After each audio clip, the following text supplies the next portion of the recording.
हरे राम राम राम हरे हरे, हरे कृष्ण कृष्ण कृष्ण हरे हरे।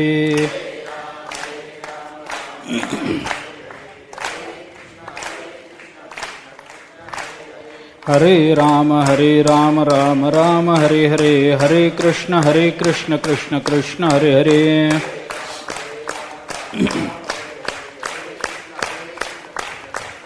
पुंडलिक वरदे हरि विठ्ठल श्री ज्ञानदेव तुकाराम। तरी पहिला जो अध्याय तो शास्त्र प्रवृत्ती प्रस्ताव द्वितीय सांख्य सद्भाव प्रकाशिला। ज्ञानेश्वर महाराज गीतेचं महात्म्य सांगतात। गीता वेदांना मूळ सूत्र आहे, सर्वाधिकारिक पवित्र आहे, गीता हे शास्त्र आहे असं सांगितल्यानंतर वेदातली 3 कांड गीतेमध्ये कुठे कुठे आपल्याला दिसतात याचा विस्तार ज्ञानेश्वर महाराजांनी इथं केला। आणि पहिल्या अध्यायापासून चिंतन ज्ञानोबांनी सुरू केलं। त्याच्यात प्रत्येक अध्यायाचं काही महत्त्व ज्ञानेश्वर महाराजांनी अगदी एका वाक्यामध्ये शब्दामध्ये असं वर्णन केलेलं आहे। थोडंसं वेगळं बोलायचं झालं तर ह्या ज्या ओव्या आहेत या 18व्या अध्यायापर्यंतचं ही सूत्ररूप गीताच आहे, ही सूत्रच आहे। संबंध पहिला अध्याय शास्त्र प्रवृत्ती प्रस्ताव हे सूत्र आहे। पण गंमत ही आहे की इथं सूत्रकारही ज्ञानेश्वर महाराजच आहेत, भाष्यकारही ज्ञानेश्वर महाराजच आहे। त्यांनी सूत्र रूपानं सांगितलं की पहिला अध्याय हा शास्त्र प्रवृत्ती प्रस्ताव आहे।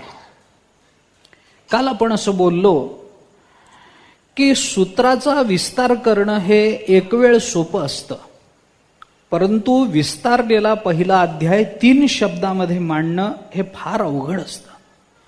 विस्तारलेल्या विषयाचा संकोच होणं कठीण। ज्ञानोबांनी संपूर्ण पहिला अध्याय, संपूर्ण म्हणजे केवळ गीतेचाच अशातला नाही, म्हणजे हे पहिल्या अध्यायातले जे काही 47 श्लोक आहेत त्या श्लोकांनाच नाही, एकूण ज्ञानेश्वरीचा पहिला अध्याय जरी आपण विचारात घेतला तरी सुद्धा आपल्याला त्याचं सूत्र ज्ञानोबांनी सांगितलेलं दिसून येतं। ते म्हणजे हा पहिला अध्याय शास्त्र प्रवृत्ती प्रस्ताव आहे। आता शास्त्र प्रवृत्ती प्रस्ताव आहे म्हणजे काय आहे याचा सरळ अर्थ असा आहे की गीता शास्त्राची प्रवृत्ती भगवंताकडून का झाली याची प्रस्तावना पहिल्या अध्यायामध्ये आहे। भगवंतानी गीतेचं चिंतन तत्वज्ञान अर्जुनाच्या समोर सांगितलं, अर्जुनाला युद्ध प्रवृत्त केलं। काय असं कारण होतं की भगवंताला गीता सांगावी लागली? केवळ एवढं कारण होतं का की अर्जुनाला थोडासा अनुत्साह निर्माण झाला, काही मोह वगैरे निर्माण झाला आणि अर्जुन म्हणायला लागला की देवा हे युद्ध नको? एवढंच झालं का? एवढंच जर कारण असेल तर या कारणाने गीतेसारखं तत्वज्ञान प्रकट व्हावं का? कारण जेवढं क्षुल्लक असतं विचारवान वक्ता त्या कारणाला तेवढंच महत्व देतो, फार मोठं महत्व देत नाही। क्षुल्लक प्रश्न असेल तर क्षुल्लक उत्तर देता येतं। काही वेळेला वक्त्याला काही प्रश्नांकडे दुर्लक्ष करावं लागतं। काही वेळेला वक्त्याला निर्माण झालेल्या प्रश्नावर तत्काल तिथल्या तिथं एक सामान्य उत्तर देऊन शांत करावं लागतं। आणि काही वेळेला वक्ता निर्माण झालेल्या शंकेकडे गांभीर्यानं पाहतो आणि मग ती शंका महत्वाची मानून त्याचा विस्तार करतो। अर्थात वक्ता विस्तार करतो ही गोष्ट जरी खरी असली तरी विचारणारा श्रोता कोणत्या भूमिकेवरून विचारतो यालाही महत्व आहे। काहीतरी थातुरमातुर विचारणारा श्रोता अर्जुन नव्हे, फक्त मामका पांडवाश्चैव म्हणून गप्प बसणारा अर्जुन नव्हे। माझे आणि त्या पांडूचे मुलं गेली बाबा युद्धाला, तिथं किमकुर्वत, काय केलं बाबा त्यांनी मला सांग तू संजया, एवढं म्हणून गप्प बसणारा आणि किती सांगितलं तरी काही परिणाम न होणारा असा अर्जुन नव्हे। अर्जुनाच्या मनात निर्माण झालेल्या शंका अर्जुनाच्या चिंतनाची खोली दाखवतात। अर्जुनाचं विषयाचं गांभीर्य दाखवतात, समजून घेण्याची अर्जुनाची तळमळ दाखवतात, प्राप्त परिस्थितीत उपलब्ध झालेल्या विषयाची प्रगल्भता अर्जुनाच्या ठिकाणी किती आहे हे दाखवत असतात. एखादा श्रोता प्रश्न विचारतो म्हणजे तो प्रश्न वक्त्यांनी नेहमीच किरकोळीत काढला पाहिजे असं नाही. काही काही प्रश्न असे असतात की ते महत्वाचे असतात आणि ते एका वाक्यात उच्चारूनही ते बरंच त्याचं चिंतन करतात. अष्टावक्र गीता पहा ना आपण. एक प्रश्न विचारला फक्त, जनक राजाने मी मुक्त कसा होईन मला सांगा, संपला प्रश्न. पुढे संबंध अध्यायामध्ये अष्टावक्र मुनी बोलले, संबंध अध्याय त्यांनी सांगितला. एक प्रश्न विचारला, परंतु त्या प्रश्नाचं गांभीर्य काय आहे, खरंच प्रश्न विचारणारा मनोभावे विचारतो आहे का नाही हे कळलं पाहिजे. आणि ते त्याच्या ठिकाणी विचारणाऱ्याच्या ठिकाणी निर्माण व्हावं याच्याकरता म्हणून तनु मनुजीवे चरणासी लागावे अगरवता करावे मग अपेक्षित जे आपुले तेही सांगती पुसिले. तेही सांगतील, अपेक्षित तेही सांगतील, प्रश्न नाही त्याचा.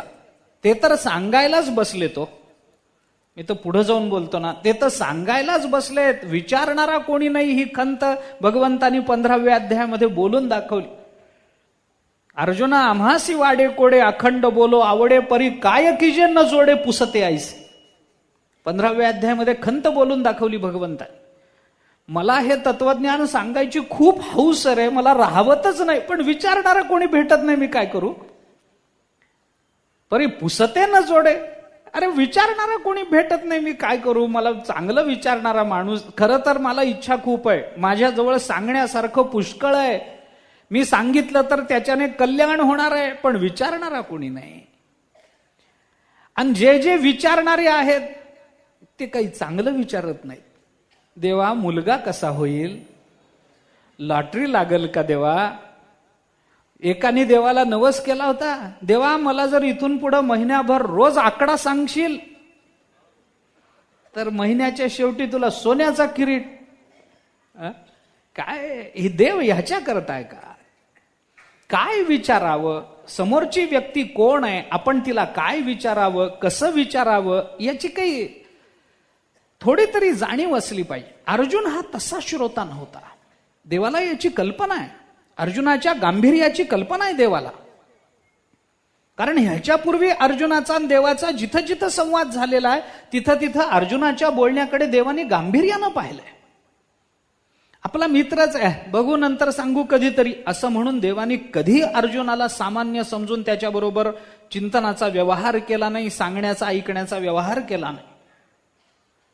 संबंध गीतेमध्ये पहिल्या अध्यायापासून भगवंताला याची कल्पना आहे की अर्जुन अज्ञानी आहे, पण अज्ञानी असला तरी सुद्धा त्याच्या मताचं अर्ध त्याचं बोलणं खोडून भगवंतानी अर्जुनाचं कधी खंडन केलं नाही.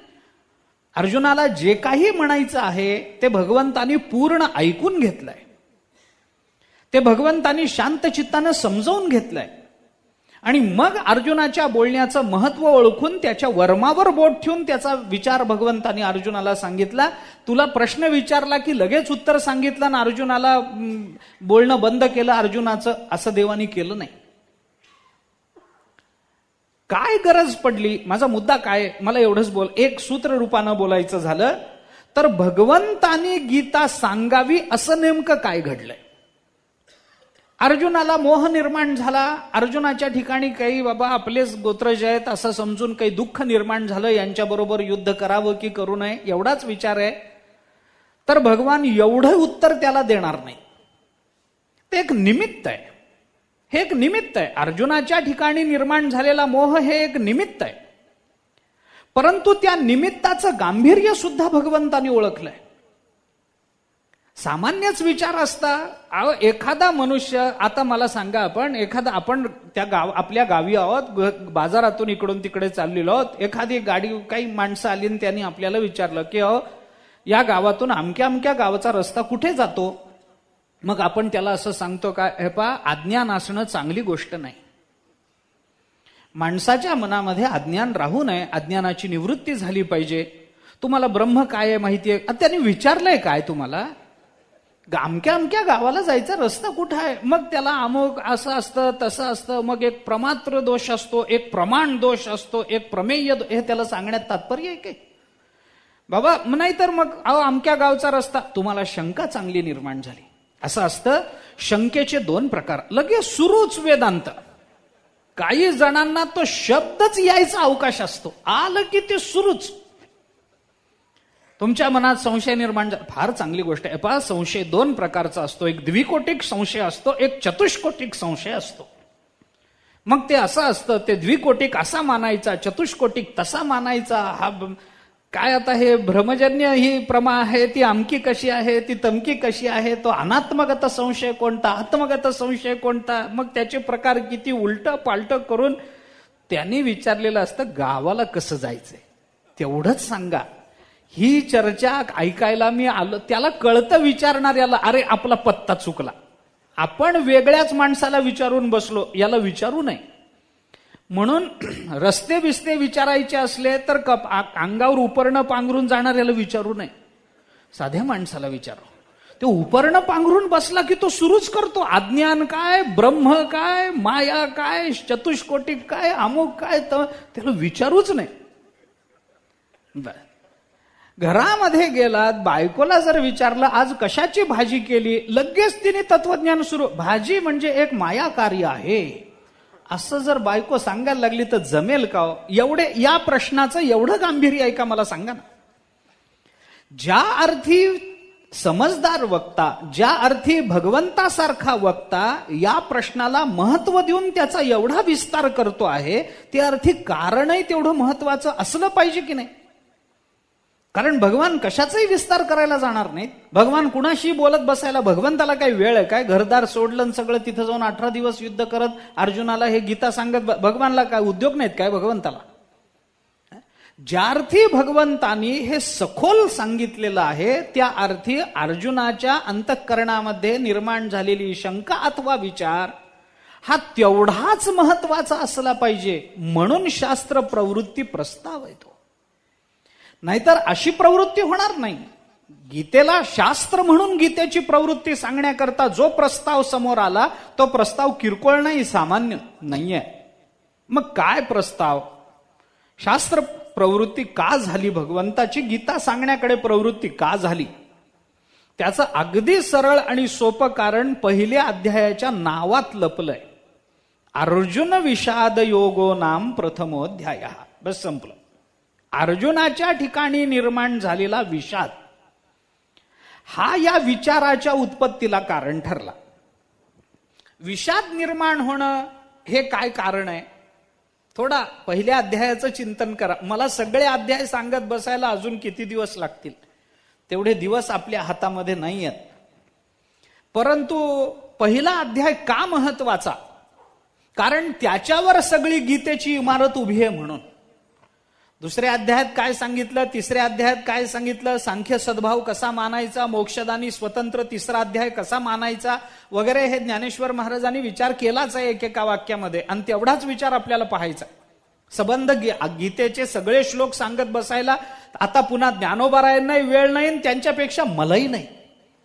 आपल्याला तर 15 दिवस राहिलेत हातामध्ये. झालं, पुढच्या सप्तमीला सांगत आहे.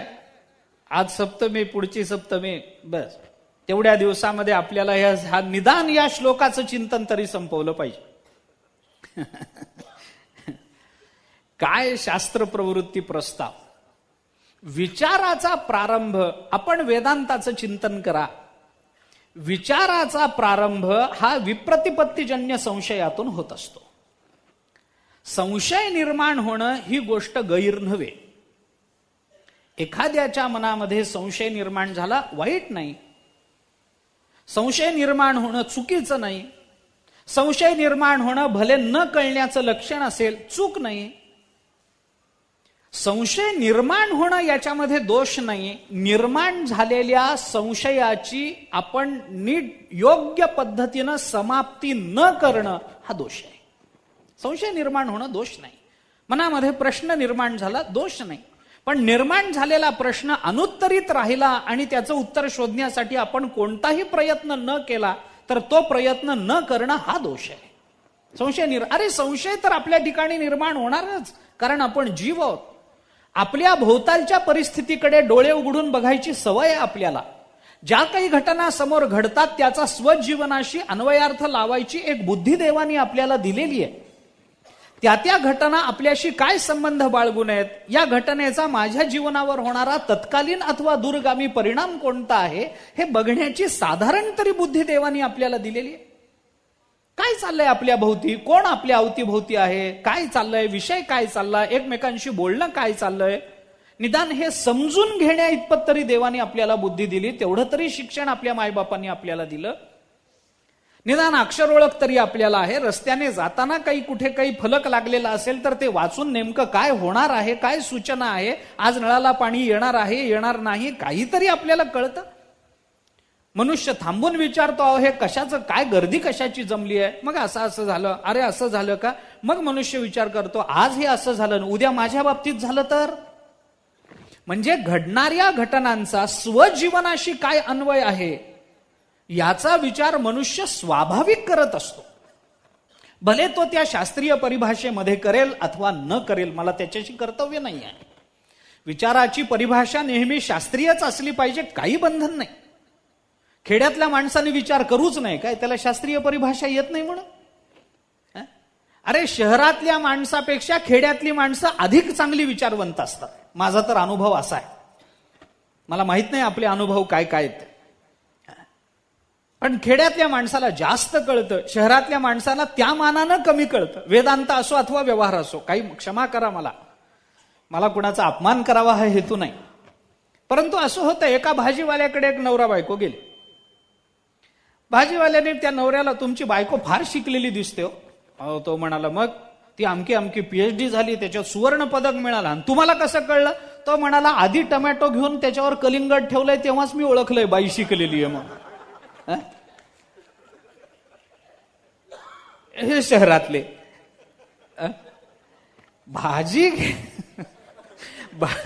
भाजी घेताना तरी कोणती भाजी आधी घ्यावी, त्याच्यावर कोणती भाजी पिशवीमध्ये ठेवावी, एक सामान्य व्यवहार आहे. त्याच्या काय फार डोकं लागतं का या गोष्टी कळायला. फार काही चिंतन करावं लागतं का, विचारसागर वृत्ती प्रभाकराच्या प्रक्रिया सोडवाव्या लागतात, याच्या काय लागतं काय.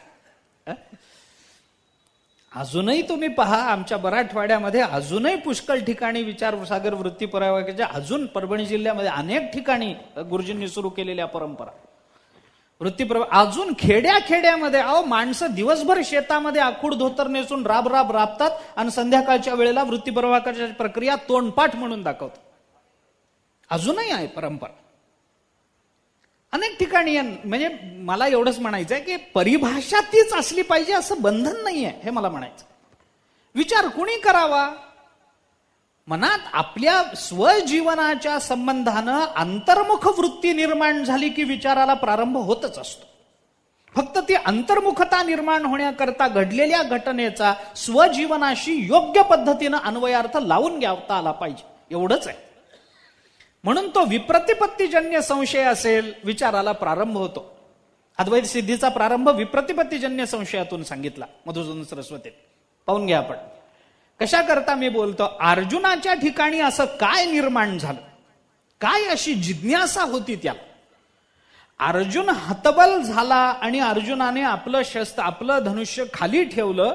याला महत्व नाहीये भगवंताच्या दृष्टीनं. युद्ध होईल न होईल, युद्धात कुणाचा विजय होईल न होईल, या घटना भगवंताच्या दृष्टीनं तेवढ्या महत्वाच्या नाहीयेत जेवढी अर्जुनाच्या अंतःकरणामध्ये या सर्व घटनांच्या मागच्या विचाराची जिज्ञासा निर्माण झालीये, ती जास्त महत्वाची वाटते भगवंताला. कृती ही शेवटी काही झालं तरी एका विचाराचं प्रकट रूप असतं. कोणतीही कृती ही कोणत्या तरी एका निश्चयात्मक विचाराचं अभिव्यक्त रूप असतं. कृती जशी घडते तसा विचार त्याच्या मागे कुठे ना कुठेतरी असतो. ज्ञानेश्वर आपण परवा बोलून आलो, झाड जाणीजे फुले, मानस जाणीजे बोले, भोगे जाणीजे केले पूर्वजन्मीचे. बस एक निश्चयात्मक विचार जोपर्यंत होत नाही तोपर्यंत कृती घडणारच नाही माणसाकडून. स्वयंपाक करणारी कोणतीही गृहिणी, कोणती माय भगिनी ती आमटीमध्ये मीठ टाकताना किती मीठ टाकायचं याचा निश्चयात्मक विचार मनामध्ये करते, तेवढंच मीठ आमटीमध्ये पडतं.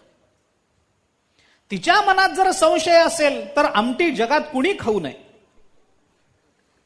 टाकलंय का नाही, मग एकदा वाटतं नाही नाही टाकलंय, दुसऱ्यांदा वाटतं नाही नाही आपण भाजीत टाकलंय, आमटीत कुठे टाकलंय, मग आमटीत टाकताना नाही हो मगाशी असं वाटलं होतं. असा जर संशय आला तर एकतर आमटीत डबल मीठ पडतं, खाऊ नये, नाहीतर पडतच नाही, खाऊ नये.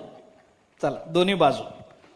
जिथे म्हणजे निश्चयात्मक विचार हा जर कृतीच्या मागे उभा, मी सामान्य उदाहरण दिलं आपल्याला, वेदांताचं उदाहरण नाही हे. गैरसमज करून घेऊ नका. याचा अर्थ आमटीमध्ये मीठ टाकताना सुद्धा एखादा काही प्रक्रियेचा विचार करा असं माझं म्हणणं नाही. सामान्य दृष्टांत मी आपल्याला घरातला म्हणून दिला.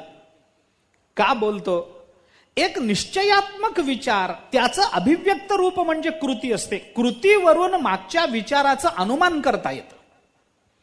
आणि मग कृतीला महत्व द्यायचं का विचाराला महत्व द्यायचं? महत्व नेहमी विचाराला असतं, कारण विचारावरून कृती बदलते, कृतीवरून विचार बदलत नाही. याच्याकरता अर्जुनाने धनुष्य खाली ठेवणं ही एक कृती झाली. पण धनुष्य खाली ठेवण्याच्या मागे अर्जुनाच्या अंतःकरणामधला जो काही विचार होता तो अज्ञानजन्य होता. आणि तो विचार जर तसा राहिला असता तर पुढे सगळंच अर्जुनाचं जीवनच बाधित झालं असतं.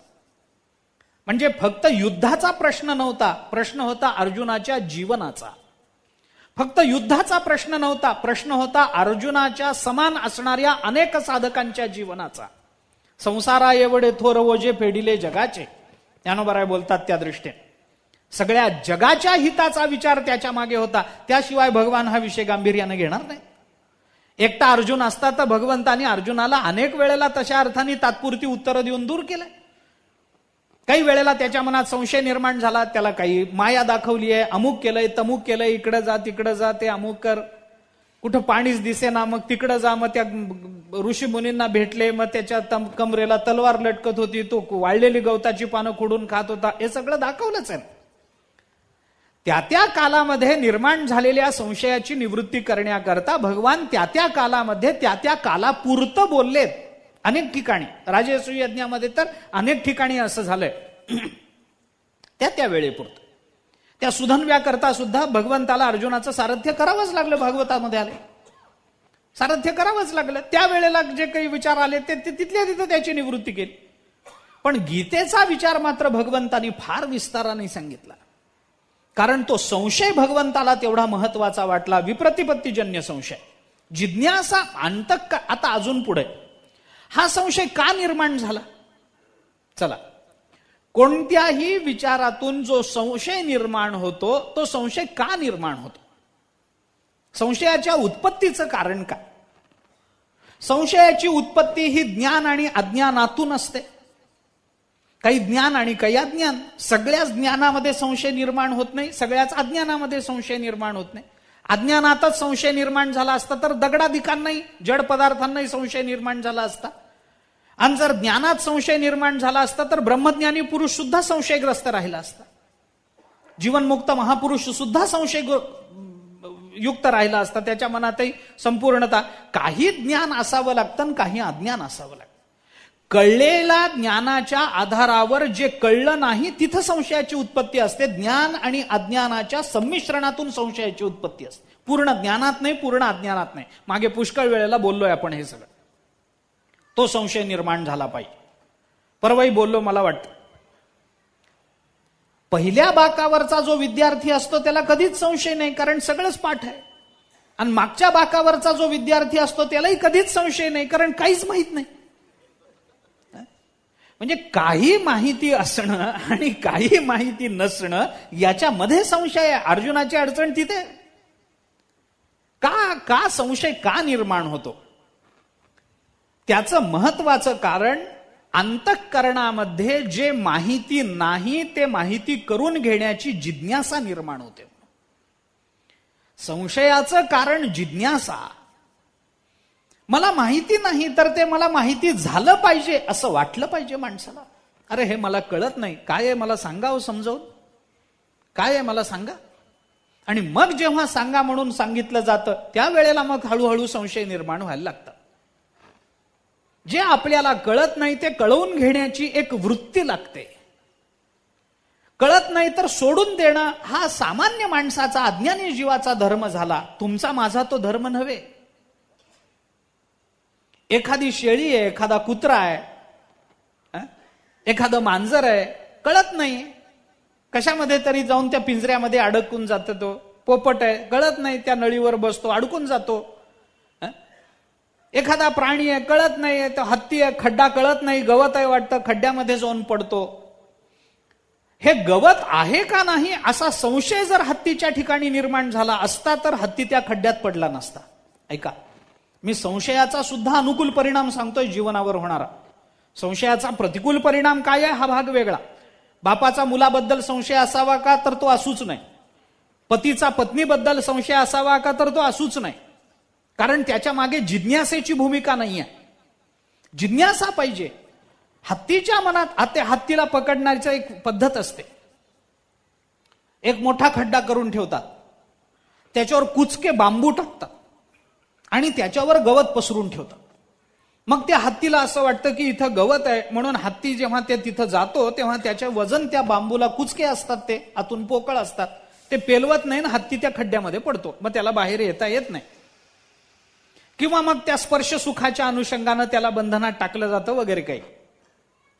तर तो हत्ती त्या खड्ड्यामध्ये जाऊन पडतो. हत्ती जर असा विचार करता की बाबा आजूबाजूला कुठं गवत दिसत नाही आणि एवढ्याच चौकोनामध्ये का गवत आहे, हा विचार जर हत्ती करता तर हत्ती खड्ड्यात न पडता. पण हत्ती खड्ड्यात पडतो कारण त्याला जिज्ञासा नाही आहे. आम्ही खड्ड्यात का पडतो? जिज्ञासा नाही म्हणून. आम्हाला संशयच निर्माण होत नाहीत म्हणून.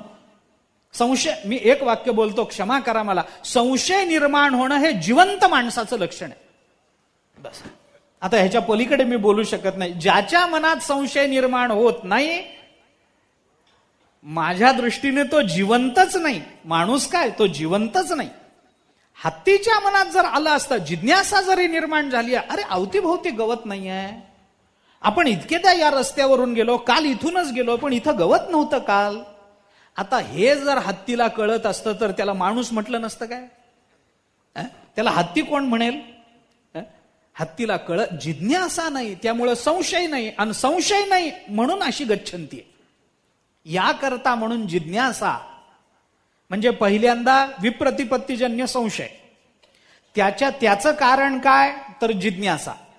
बर, ही जिज्ञासा जी माणसाच्या ठिकाणी निर्माण होते, ही जिज्ञासा निर्माण होण्याकरता अजून एक वाक्य बोलतो आणि पुढे चालतो.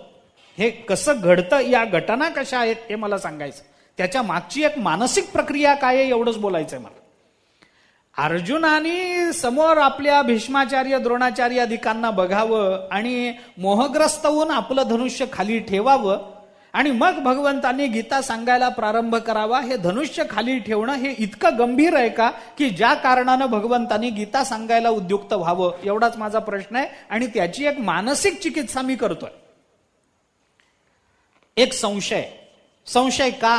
जिज्ञासा म्हणून. जिज्ञासा का निर्माण होते? मला हे कळावं असं का वाटतं माणसाला?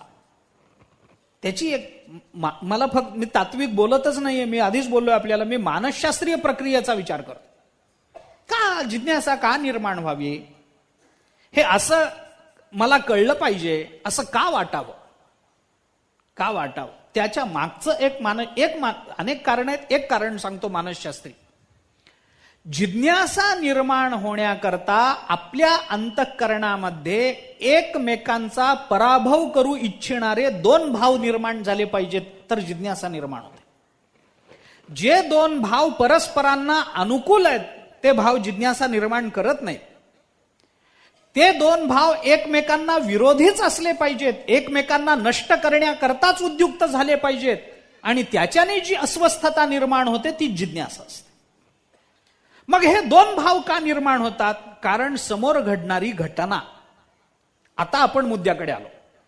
एखादी घटना जेव्हा माणसाच्या डोळ्यासमोर घडते त्यावेळेला त्या घटनेची, आता मी उलटा क्रम सांगतो म्हणजे का गीता निर्माण झाली हे आपल्याला कळेल. एक घटना घडली, त्या घटनेच्या संबंधानं माणसाच्या अंतःकरणामध्ये दोन परस्पर विरोधी भाव निर्माण झाले. ते दोन परस्पर विरोधी भाव निर्माण झाले, ते एकमेकांच्या विरोधी असल्यामुळे कोणत्या तरी एका भावाचं प्राबल्य राहणार आहे आणि दुसऱ्या भावाचं दौर्बल्य राहणार आहे. ज्या भावाचं प्राबल्य राहणार आहे तो भाव पुढे ज्ञान म्हणून टिकणार आहे. ज्या भावाचं दौर्बल्य आहे ते अज्ञान म्हणून निवृत्त होणार आहे. या दोघांमधलं हे कायम भांडण असल्यामुळे माणसाच्या अंतःकरणामध्ये त्या दोन भावांमधला प्रबल कोण दुर्बल कोण आम्हाला ठरवता येणार नाही. मग याच्यातलं खरंच काय खरं आहे हे ओळखण्याकरता माणसाच्या अंतःकरणात जिज्ञासा निर्माण होणार. जिज्ञासा निर्माण झाली की मग हे खरं का ते खरं या जाणीवेतून त्याच्या अंतःकरणात संशय निर्माण होणार. आणि योग्य संशय निर्माण झाला तरच त्याच्या पुढे तत्वज्ञान ऐकायचा मोह होणार, तत्वज्ञान ऐकायची तयारी होणार, तत्वज्ञान ऐकण्याचा अधिकार मिळणार. आता गीतेकडे या. काय झालं जेव्हा हे सगळं युद्ध ठरलं. आता मी थोडा त्याचा विचार सांगतो. अर्जुनाला का महत्व त्याचं कारण सांगतो. जेव्हा हे सगळं युद्ध ठरलं, ते ठरल्यानंतर मग ते झालं. बाकीचं सगळं काय विषय आधीचा मला सांगायचं कारण नाही. युद्ध ठरलं, तोंडावर आलं, आता युद्धाला निघायचं. सगळे युद्धाला बाहेर पडले. भगवान सुद्धा शेवटी आले. सगळ्यांना घेऊन भगवान बाहेर पडले. अर्जुनाचं सारथ्य करणारे धर्मराज, नकुल, सहदेव, भीम, अर्जुन सगळेच बाहेर पडले. पलीकडच्या बाजूने दुर्योधनादिक ते सगळे भीष्माचार्य, द्रोणाचार्य ते आपापल्या सामर्थ्यानिशी बाहेर पडले. स्वाभाविक आहे, कौरवांचं सैन्य मोठं आहे. सैन्य म्हणतो मी, सामर्थ्य म्हणत नाहीये मी. सैन्य मोठं आहे.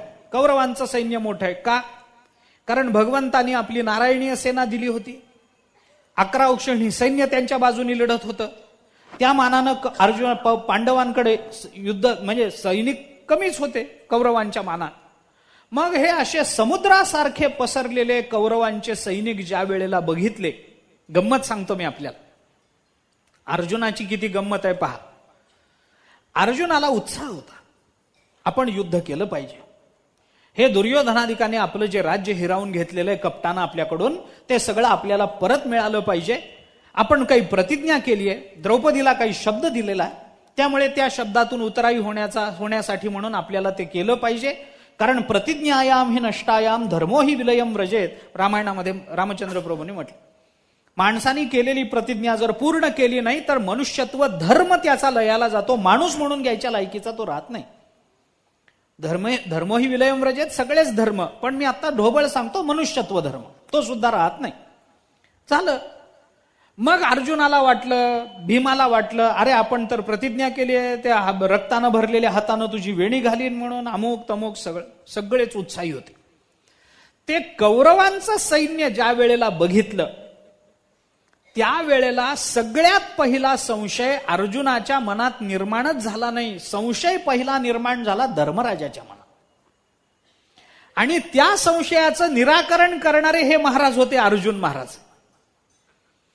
धर्मराजाने पाहिलं समोर कोण आहे? भीष्माचार्य आहे, द्रोणाचार्य आहेत, कृपाचार्य आहेत, दुर्योधन आहे, दुःशासन आहे, कर्ण आहे, अमुक आहे, तमुक आहे, मामा आहेत आपले.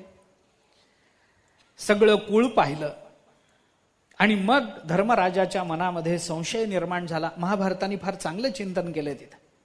मला ते सांगणं आवश्यक वाटतं. अर्जुनाच्या ठिकाणी निर्माण झालेली हतबलता, हतोत्साह झालेला अर्जुन, तोच अर्जुन जो अर्जुन धर्मराजाच्या मनातली युद्धाबद्दलची शंका घालवतोय आणि धर्मराजांच्या मनामध्ये संशय निर्माण झाला. महाभारताने सांगितलंय, बृहतीं धार्तराष्ट्रस्य सेनाम दृष्ट्वाम समुद्यताम.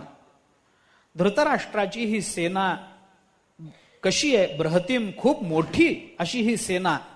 कुणी पाहिली? धार्तराष्ट्रस्य सेनाम दृष्ट्वा, धर्मराजांनी पाहिली. कशी होती ती सेना? समुद्यताम, युद्धाकरता उद्युक्त झालेली. प्रचंड उत्साह कौरवांच्या सेनेमध्ये पांडवांबरोबर लढण्याकरता निर्माण झालेला. आणि संख्येने प्रचंड अशी धृतराष्ट्राची कौरवांची ती सेना बघितली. आणि मग धर्मराजाच्या मनामध्ये विषादम अगमत, विषाद निर्माण झाला. कुणाच्या? राजा कुंतीपुत्रो युधिष्ठिर. कुंतीपुत्र असणाऱ्या युधिष्ठिराच्या मनामध्ये विषादम अगमत, विषाद निर्माण झाला. धृतराष्ट्र धर्मराज विचार करायला लागले, कसं व्हायचं आपलं? समोर सामान्य माणसं नाही आहेत, त्यांचं आपलं नातं हा प्रश्न तर वेगळाच आहे. भीष्माचार्यांचं आणि आपलं नातं प्रश्न वेगळा आहे. द्रोणाचार्यांचं आपलं नातं गुरु शिष्याचं आहे, तो प्रश्न वेगळा आहे. प्रश्न नात्याचा नंतर येईल, पहिला प्रश्न येईल सामर्थ्याचा. त्यांचं सामर्थ्य केवढं, आपलं सामर्थ्य केवढं. ज्ञानोबारांनी चिंतन करताना सांगितलं, कृपाचार्यांचं सामर्थ्य एकेकाचे मनोव्यापारे हे विश्व होय संहरे, हा कृपाचार्य न पुरे एकलाची. एक कृपाचार्यांनी मनात आणलं तर सगळ्या विश्वाचा संहार करून टाकण्याकरता एकटे कृपाचार्य समर्थ आहे. काय सामर्थ्य! त्यांच्यापेक्षा जास्त सामर्थ्य द्रोणाचार्यांचं, त्यांच्यापेक्षा जास्त सामर्थ्य भीष्माचार्यांचं. बाकीचे सगळे कर्ण, दुर्योधनादिक यांचं सामर्थ्य तर विचारात न घेण्यासारखं.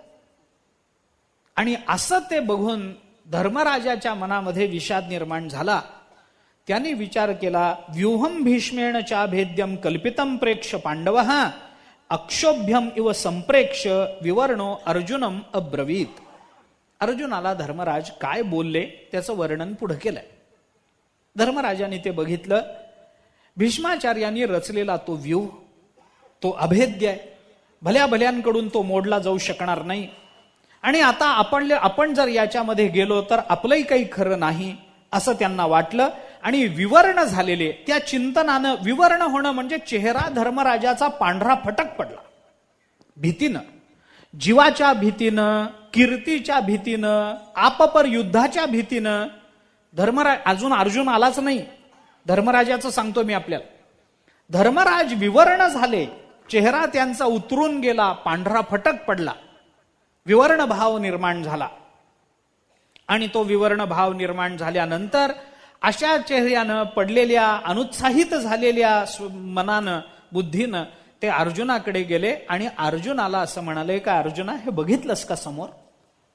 अरे मला असं वाटतं की हे सगळं आपण आपल्याला मारण्यासाठी निर्माण केलंय आणि मला नाही वाटत की हे सगळे व्यूह भेदून आपण जिवंत राहू शकू. मला नाही वाटत, हे बरं नाही, हे चांगलं नाही. युद्ध करणं आपल्या जीविताच्याही दृष्टीनं चांगलं नाही. आणि अर्जुना मला हे कळत नाही की अरे बाबा, राज्य सुखाकरता आपण आपल्याच गुरुजनांना मारायचं, हे मला काही बरं वाटत नाही. यांना मारून, हेच सगळ्या शंका पुढे अर्जुनाकडे, यांना मारून आपल्याला काय आनंद मिळणार आहे बाबा? हे आपल्याला जिवंत सोडणार नाहीत, काही उपयोग होणार नाही आणि मला आपल्या मरणाची भीती वाटते. असं ज्या वेळेला अर्जुनाकडे जाऊन धर्मराज बोलले, त्यावेळेला अर्जुनाने मोठ्या विद्वानाच्या आवेशामध्ये धर्मराजाला काही उपदेश केला. अर्जुन म्हणतो, तुम्हाला अनुत्साह निर्माण व्हावा, लाज वाटली पाहिजे. कोण बोलतं? अर्जुन बोलतो धर्मराज युधिष्ठिराला, तुम्हाला अनुत्साह निर्माण व्हावा, हे काही बरं नाही. कशासाठी अरे तुम्हाला त्यांच्याकडचे वीर दिसतात, मी दिसत नाही का? भीमदादा दिसत नाहीत का तुम्हाला? अरे त्यांच्याकडे जसं एकेकाचे मनोव्यापारी आहे तसं आपल्याकडेही एकेकाचे मनोव्यापारी. विश्वाचा संहार करण्याकरता काय लागतं आपल्याकडे? घटोत्कच दिसला नाही तुम्हाला? बरोबरीक दिसला नाही तुम्हाला? भीमदादा दिसले नाहीत तुम्हाला? अरे आपलं सोडून द्या, आपल्या बायका आल्या तर ह्यांना हरवतील. असं बोललं नाही अर्जुन, मी सांगतोय. नाही तर तुम्ही महाभारतात शोधूनही आलो द्या.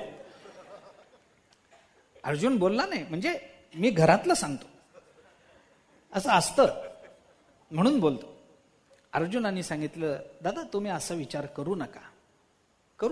मी एक गोष्ट तुम्हाला सांगतो. कुणाची गोष्ट? मागे ही जी मी गोष्ट सांगतो आहे तुम्हाला, ती फक्त दोघा तिघांनाच माहिती आहे. नारदांना माहिती आहे, भीष्माचार्यांना माहिती आहे, द्रोणाचार्यांना माहिती आहे. ती एक गोष्ट मी तुम्हाला सांगतो. काय गोष्ट? तुला कशी कळली? जर तिघांनाच माहिती तर तुला कशी कळली? तर म्हणे मला मागे नारदांनी एकदा सांगितलं होतं. 10व्या अध्यायामध्ये भगवंताच्या भक्तीकडे आपण प्रवृत्त झालो नाही. खरं तर आपण प्रवृत्त व्हायला पाहिजे होतं, कारण आपल्या घरी नारद, असित, देवल, व्यास वगैरे हे सगळे येऊन, हे ऋषी मुनी येऊन आम्हाला भगवत कथा ऐकवत होते, पण आमचं लक्ष सगळं गाण्याकडे होतं. रागरागिण्यांकडे होतं. आम्ही त्यांच्या त्या विषयाकडे लक्ष दिलं नाही, अशी एक खंत 10व्या अध्यायामध्ये अर्जुनाने व्यक्त केली आहे गीतेच्या. मला नारदांनी ही कथा सांगितली. बर, काय झालं? काही नाही, मागे एकदा देव दानवांमध्ये युद्ध झालं होतं. त्या युद्धामध्ये देवांचा जवळजवळ पराभव होत होता आणि त्यावेळेला बृहस्पती ब्रह्मदेव हे तिथं आले आणि त्यांनी इंद्रादिक देवांना काही उपदेश केला असं नारदांनी मला सांगितलं होतं. बर, तेच मी तुम्हाला सांगतो. त्या ब्रह्मदेवाने त्या देवादिकांना जो उपदेश केला तेच शब्द मी तुम्हाला सांगतो. ब्रह्मदेव असं म्हणाले होते त्यावेळेला, न तया बलवीर्याभ्याम जयंती विजिगीषवः यथा सत्या नृशंसाभ्याम धर्मेणैवोद्यमेन च. त्यांनी असं सांगितलं होतं, न तथा बल वीर्याभ्याम जयंती. कुणाला विजय? विजिगीषवः. जे युद्धामध्ये विजय मिळवू इच्छितात त्यांना मिळणारा विजय हा केवळ बल आणि सामर्थ्य यांच्यावरच मिळवता येतो असं समजू नका. असं कोण बोललं होतं? ब्रह्मदेव बोलले होते देवादिकांना. ब्रह्मदेवानी हे सांगितलं होतं. हे कोण सांगतं? नारदांनी अर्जुनाला सांगितलं. आणि आता अर्जुन हे धर्मराजाला सांगतोय की जे धर्मराज युद्ध नको म्हणता. अरे बलन वीर्य असलं, सामर्थ्य असलं म्हणजे काय झालं दादा? नारदांनी मागेच सांगितलंय ब्रह्मदेवाच्या मुखातलं वचन की असं काही फक्त बलानं माणसाला प्रत्येक गोष्टीवर विजय मिळवता येत नाही, सामर्थ्यानं विजय मिळवता येत नाही. मग काय काय लागतं त्याला? त्यांनी सांगितलं, यथा सत्य अंधशंसाभ्याम धर्मेण उद्यमेन च. काय काय लागतं त्याच्याकरता? युद्धामध्ये विजय मिळवण्याकरता सत्य लागतं,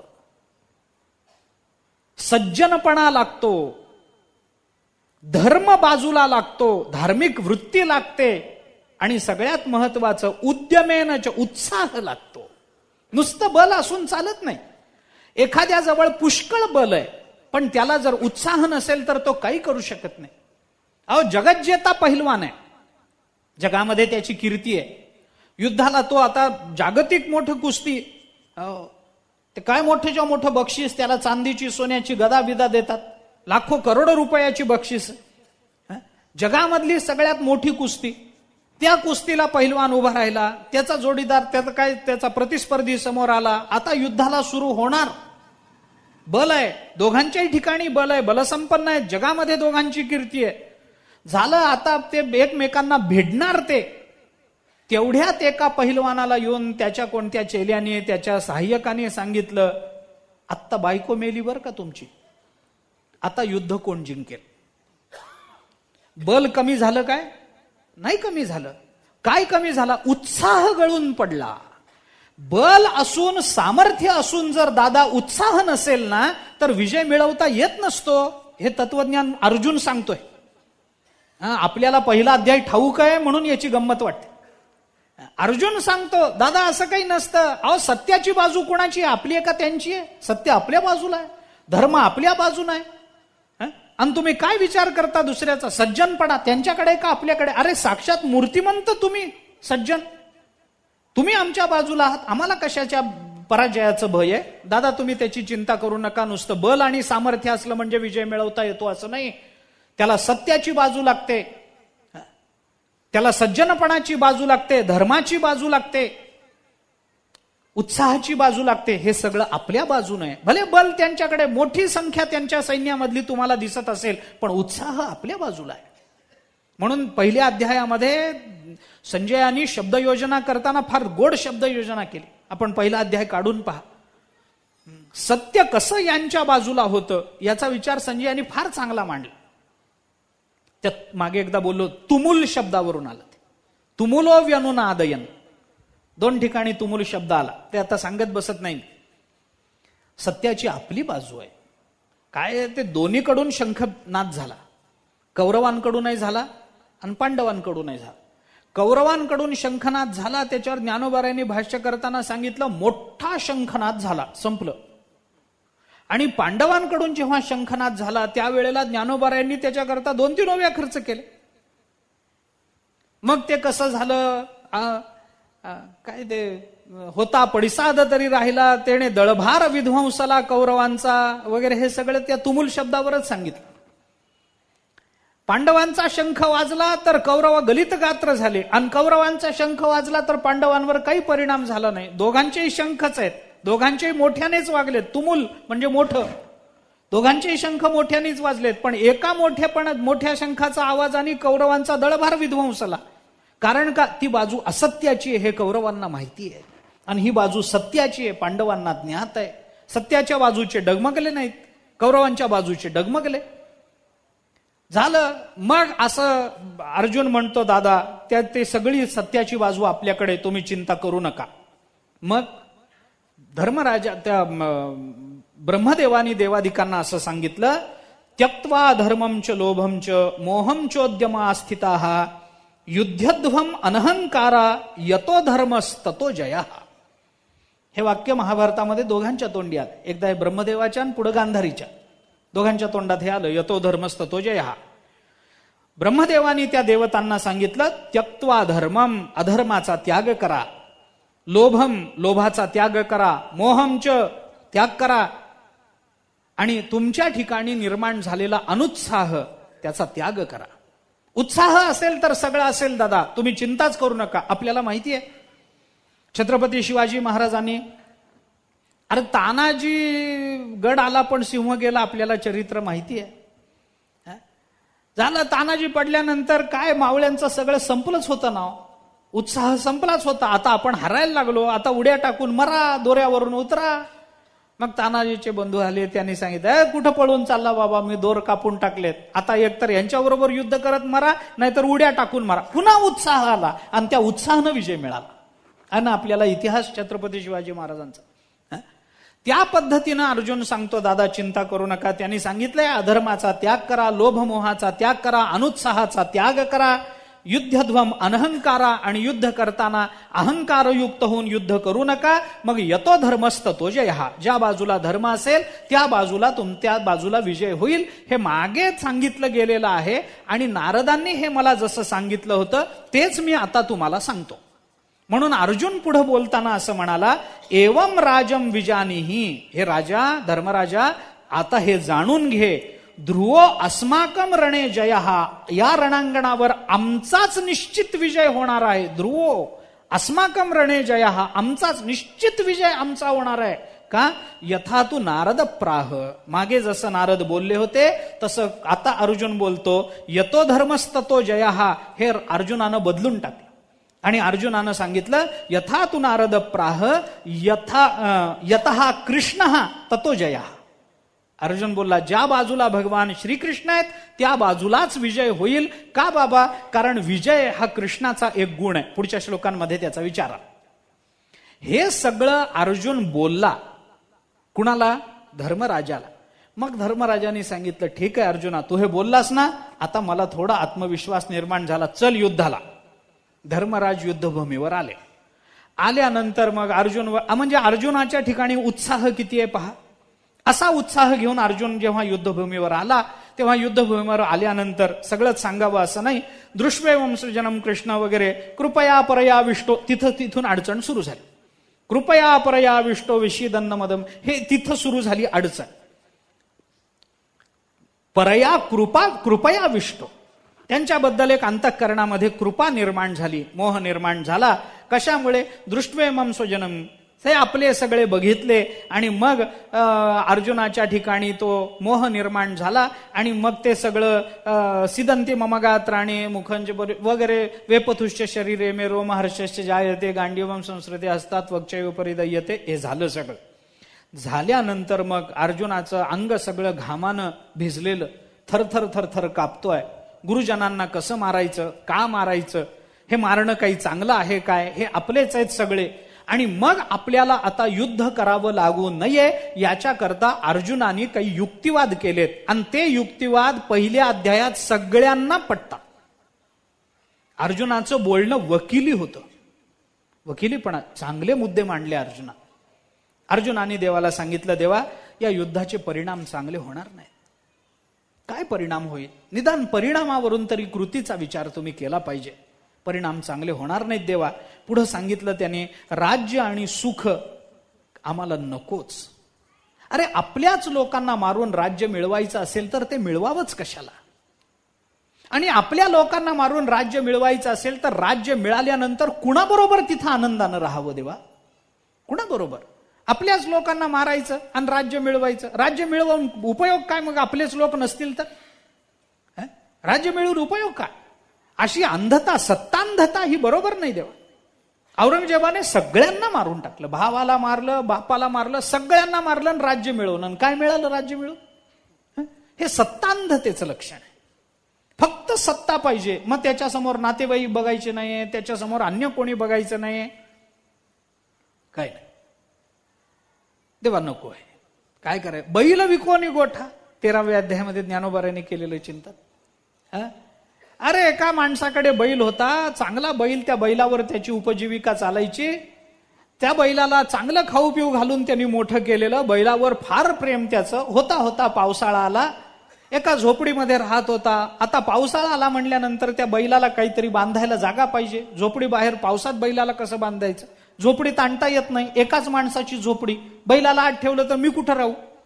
मग तो बैल आत आणता येत नाही, बाहेर त्याला झाडाखाली उघड्यावर बांधता येत नाही. मग त्याने विचार केला, काही नाही, 1-2 पत्र्याचा गोठा तरी बांधू. चांगला गोठा, आपला बैल आहे, त्याच्यावर आपली उपजीविका आहे. मग आपण चांगला गोठा बांधू. गोठा बांधू म्हणल्यानंतर विचार केला, गोठा बांधायला पैसे पाहिजे. मग आता हे पैसे कुठे? आपल्याजवळ तर काही पैसे नाही. मग पैसे मिळवण्याकरता काय केलं पाहिजे? एके दिवशी बैल घेऊन बाजारामध्ये गेला, बैल विकला, पैसे आणले आणि गोठा बांधला. आता गोठ्यात कुणाला बांधेल? असं ना, त्या ज्ञानोबारांनी विनोद केला. अरे बैल विकून गोठा बांधायचा असेल तर गोठा बांधायचाच कशाला? आपल्याच लोकांना मारून राज्य मिळवायचं असेल तर राज्य मिळवूच कशाला देवा? अर्जुनाचे युक्तिवाद चांगले आहेत. असू द्या. अर्जुन म्हणतो, देवा राज्य भोगा करता आपल्या स्वजनांना मारणं हे मला फारसं उपयुक्त वाटत नाही. त्यांना मारण्याने मला कोणताही आनंद होणार नाही. राज्य मिळाल्याचा तर नाहीच नाही, आणि मिळालं तर त्याच्यापेक्षाही जास्त वाईट वाटेल आपल्याच लोकांना मारून मी राज्य मिळवून. आपल्याच भावाच्या ताटातलं काढून घ्यायचं ना स्वतःचं पोट भरायचं. देवा हे कुणी सांगितलं तत्वज्ञान? कोणत्या नीतिशास्त्रामध्ये बसतं? कोणत्या धर्मशास्त्रामध्ये बसतं? देवा मला नको हे असलं राज्य. राज्य भोगा करता असं करून कोणतंही सुख आम्हाला मिळणार नाही. मग अर्जुन म्हणतो, देवा दुर्योधनादिक हे सगळे तुम्ही म्हणता तसे आतताई असतील. आतताई कोणी असला तरी त्याला मारावं असं मनुस्मृती सांगते. बरोबरही आहे. आतताईंना मारण्यामध्ये कोणतंही पाप लागत नाही, बरोबर आहे. पण दुर्योधनादिकांबरोबर आमचं सगळं बालपण गेलंय. आमचं त्यांचं रक्ताचं नातं आहे. ते आतताई झाले, त्यांना जर राज्याचा मोह निर्माण झाला तर आम्ही त्यांचे बंधू असल्यामुळे त्यांना मारण्यापेक्षा आपलं राज्य त्यांना देण्यामध्ये सगळेच प्रश्न मिटून जातात. ते जर आतताई आहेत, माझ्या राज्यावर आक्रमण करून माझं राज्य हिरावून घेऊ पाहतात, मी त्यांचा भाऊ आहे, देऊन टाकावं. शेवटी काही झालं तरी आम्ही मोठे भाऊ आहोत ना.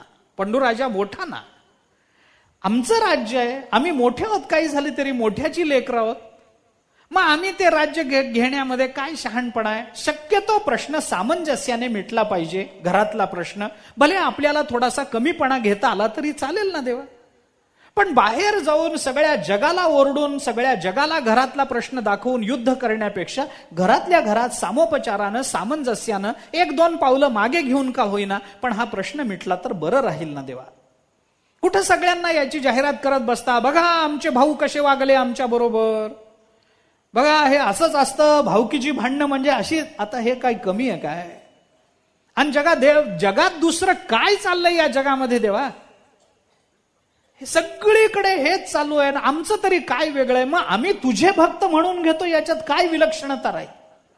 सगळ्याकडे जगामध्ये सगळीकडे जर भावकीची भांडणं चालू आहेत आणि तुझ्या भक्तामध्ये जर भावकीची भांडणं असतील तर द्वारकेचा राणा का म्हणून पांडवा घरी देवा? कशा करता? आम्ही तेच करायचं, बाकीच्यांनी तेच करायचं. देवा नको हे असलं पाप आमच्याकडून करून घेऊ नका. मग हे जर युद्ध मी केलं तर देवा अजून एक दोष निर्माण होईल. काय होईल? कुलनाश होईल. सगळ्या कुलाचा नाश होईल. कुलाचा नाश झाला की वर्णसंकर होईल. वर्णसंकर झाला की सगळ्याच व्यवस्था, सामाजिक व्यवस्था बिघडून जातील देवा. आणि हे सगळं करण्याचा दोष आमच्यावर येईल, आम्हाला पाप लागेल.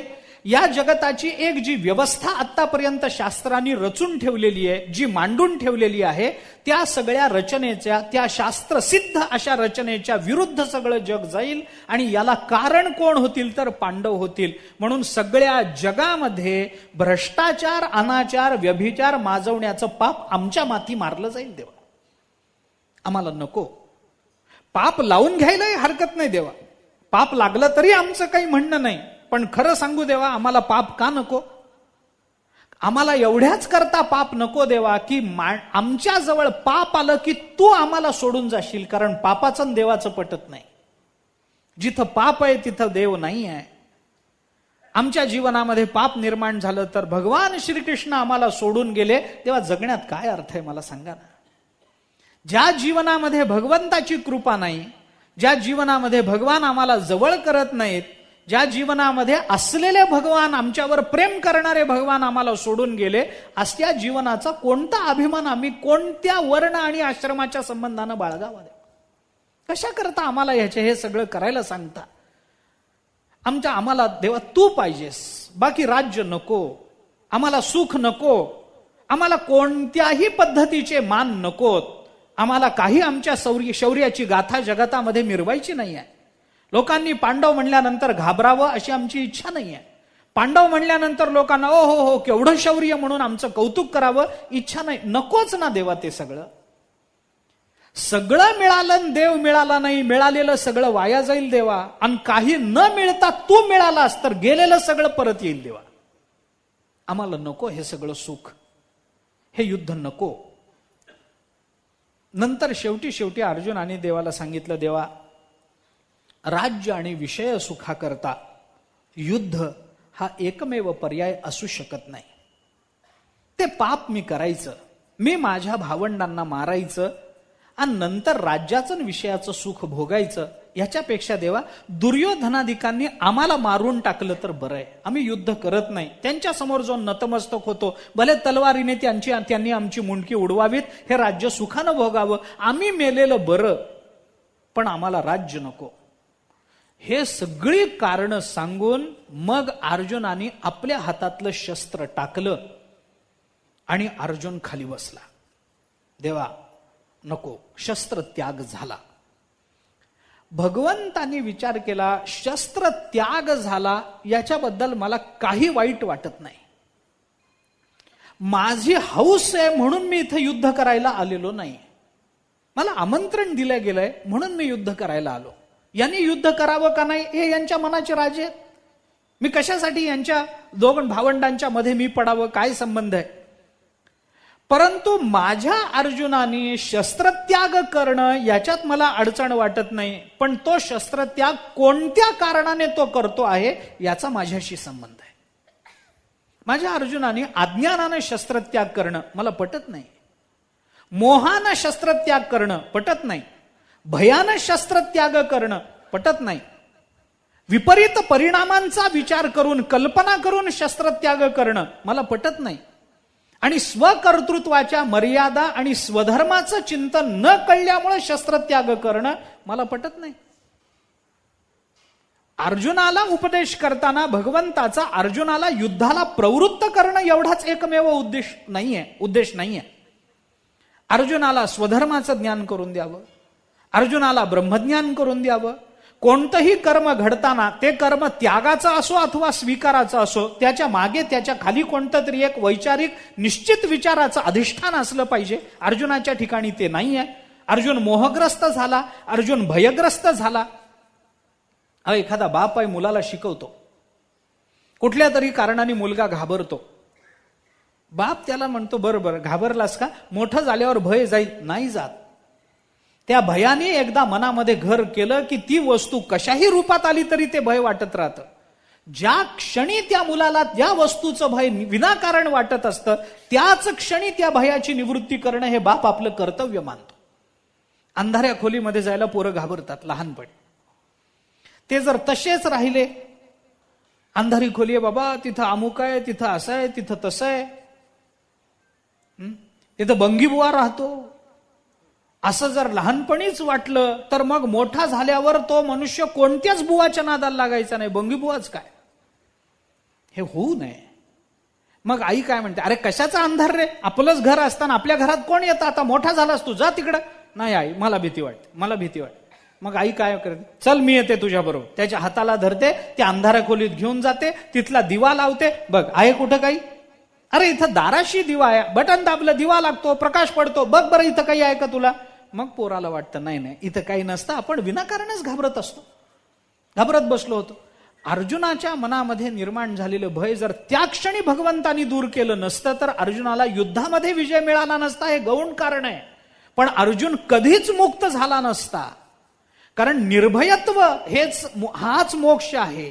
अभयम वै जनक प्राप्तोसी, अभयत्व निर्भयत्व निर्माण होणं हाच मोक्ष आहे.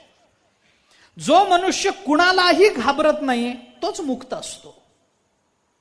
मी कुणाच्या बापाला घाबरत नाही म्हणणारा कधीच मुक्त होत नाही.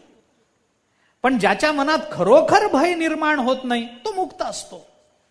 अर्जुनाच्या मनामध्ये निर्माण झालेले हे सगळे विकल्प भगवंताला दूर करायचेत.